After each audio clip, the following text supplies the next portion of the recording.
Fact news YCP హయాంలో medical కాలేజీల పేరుతో 1450 కోట్ల రూపాయల కేంద్ర ప్రభుత్వ నిధుల్ని దుర్వినియోగం చేశారని టీడీపీ వైద్య విభాగం రాష్ట్ర అధ్యక్షుడు AP inland water ways authority chairman doctor Z Sivaprasad తెలియజేశారు. మెడికల్ కాలేజీల పేరుతో వైసీపీ నేతలు రియల్ ఎస్టేట్ వ్యాపారాలు చేసుకున్నారని ఆరోపించారు. దేశంలో పీపీపీ విధానంతో అనేక రాష్ట్రాలు మెడికల్ కాలేజీలు ఏర్పాటు చేసి నిర్విఘ్నంగా కొనసాగిస్తున్నాయి అంటున్న శివప్రసాద్ తో మా ప్రతినిధి మహేష్ ఫేస్ టు ఫేస్. మాజీ సీఎం జగన్ వైసీపీ నేతలు ఏపీలో మెడికల్ కాలేజీల పైన పెద్ద రాద్ధాంతమే చేస్తున్నారు. దీనిపై మనతో పాటు మాట్లాడేదానికి టీడీపీ డాక్టర్స్ వింగ్ రాష్ట్ర అధ్యక్షులు, AP inland water ways authority chairman, ప్రముఖ చిన్నపిల్లల వైద్య నిపుణులు డాక్టర్ జెడ్ శివప్రసాద్ మనతో ఉన్నారు. వారు ఏమంటారు అడిగి తెలుసుకుందాం. ఏమంటారు సార్ మీరు ఈ రాద్ధాంతం పైన? నమస్కారం అండి.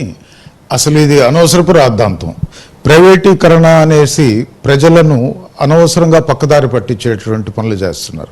ప్రైవేటీకరణ అంటే ఏమిటి? ఒక ప్రైవేట్ వ్యక్తికి వాళ్ళ నచ్చినటువంటి వ్యక్తి చేతుల్లోకి తీసుకెళ్లి దీన్ని దారాదత్తం చేయడం. ఉదాహరణకు వాళ్ళ గవర్నమెంట్లో చేశారు చూడండి, గంగవరం పోర్టును పట్టుకెళ్లి ఇచ్చినట్టుగా, అది ప్రైవేటీకరణ అంటే. ఇప్పుడు తెలుగుదేశం పార్టీ మహాకూటమి ప్రభుత్వం చేసేటటువంటిది ఏమిటంటే పీపీపీ మాడ్యూల్లోకి తీసుకుపోతా ఉంది. పీపీపీ మాడ్యూల్ అంటే ఏమిటి? ప్రైవేటు ప్రభుత్వం భాగస్వామ్యంతో ఈ వ్యవస్థలు, ఈ కాలేజీలు నడుస్తాయన్నమాట. ఇది చాలా ప్రూవ్డ్ మోడల్, సక్సెస్ఫుల్ మోడల్. ఇది మనొక్క రాష్ట్రమే కాదు, ఉత్తరప్రదేశ్, గుజరాత్, జార్ఖండ్, ఒడిశా, కర్ణాటక వంటి రాష్ట్రాలన్నింటిలో కూడా ఈ మోడల్లో కాలేజీలను తీసుకెళ్లి సక్సెస్ఫుల్గా చేసినాయి. ఇప్పుడు జగన్మోహన్ రెడ్డి 10 లక్షల కోట్లు మనకి నిధులు ఆయన లోటు బడ్జెట్ పెట్టిపోయినాడు. రాష్ట్రాన్ని దివాలా తీసిపోయినాడు. ఈరోజు 2 సంవత్సరాల్లో మనం ఈ కాలేజీలని నిర్మించాల్సినట్టు పరిస్థితి ఉంది national medical council guide lines ప్రకారం.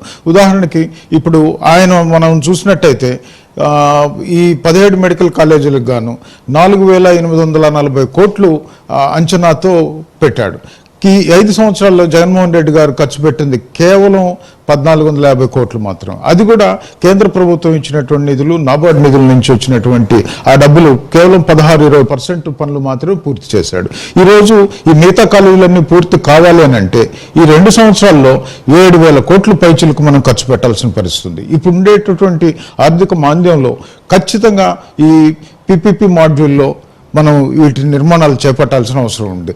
ఎందుకంటే అటు పూర్తిగా ప్రైవేటు వ్యక్తులు కాదు, ప్రైవేటు వ్యక్తులు ప్రభుత్వం యొక్క నియమ నిబంధనలను అనుసరించి వారి సూపర్విజన్లో నేషనల్ మెడికల్ కమిషన్ నిబంధనలు, మార్గదర్శకత్వాలకు అనుసరించి ఈ కాలేజీలు నిర్మాణం చేపట్టడం జరుగుతుంది, నిర్వహణ కూడా చేయడం జరుగుతుంది.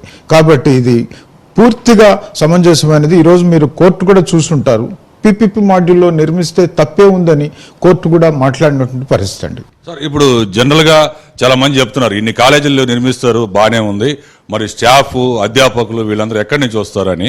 తర్వాత ఈ కాలేజీల నిర్మాణం వల్ల పిల్లలకి ఎలా ఉపయోగం, ప్రజలకు ఎలా ఉపయోగం? నిజంగా మనం మాట్లాడుకుంటే ఈరోజు స్టాఫ్ కొరత ఉంది.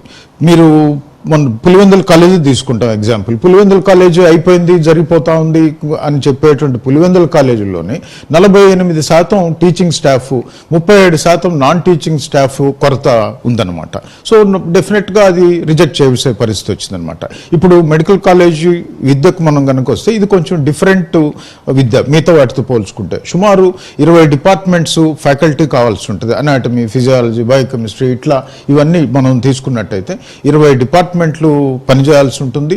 మనం మంచి ఏఐ లాంటివి, తర్వాత డిజిటల్ సొల్యూషన్స్, వీటినన్నిటిని ఇన్వాల్వ్ చేసి ఒక పోటీతత్వంతో ఈ కాలేజెస్ రన్ చేసేటువంటి పరిస్థితులు ఉన్నాయి. కాబట్టి పీపీపీ మాడ్యూల్లో ఈ కళాశాలని స్థాపించడం అనేది చాలా మంచి విషయం. వారు ఆరోగ్యం పట్ల చిత్తశుద్ధి నాకుంది, ప్రజారోగ్యం పట్ల అని అంటే ఇంకా దాన్ని మనం ఇంతకంటే దయ్యాలు వేదాలు వంచడం అన్నమాట. ఇది పరిస్థితి. విడుదల షాహిద్ కుమార్తో మహేష్ బాబు, ఏబిఎన్ ఆంధ్రజ్యోతి.